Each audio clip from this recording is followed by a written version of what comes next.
কি করছো বন্ধুরা? সবাই ব্রেকফাস্ট করে নিয়েছো? লাঞ্চ করে নিয়েছো? তো তোমাদের সাথে একটু অন্যরকম ভিডিও নিয়ে গল্প করতে চলে এলাম। যা গরম পড়েছে, গরমে কিন্তু এখন বেশি বেশি করে জল খেতে হবে। আর খেতে হবে কি? ফল।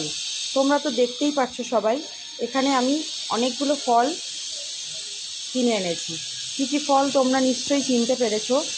আর এই ফলটা আর এই ফলটা কি তোমরা চিনতে পারছো? চিনতে পারলে আমাকে কমেন্ট করে জানিও এই ফলটার নাম কি আর এই ফলটার নাম কি। আর কার কার তরমুজ খেতে ভালো লাগে, ম্যাঙ্গো খেতে ভালো লাগে, কোন কোন ফল তোমরা ভালোবাসো আমাকে অবশ্যই কমেন্ট করে জানিও। আর ফল খেলে শরীর সুস্থ থাকে, শরীর ঠান্ডা হয়। তরমুজ তো শরীরকে খুবই ঠান্ডা করে এই গরমে। তো সবাই ভালো থাকো, সুস্থ থাকো, বেশি বেশি করে জল খাও আর ফল খাও। টাটা।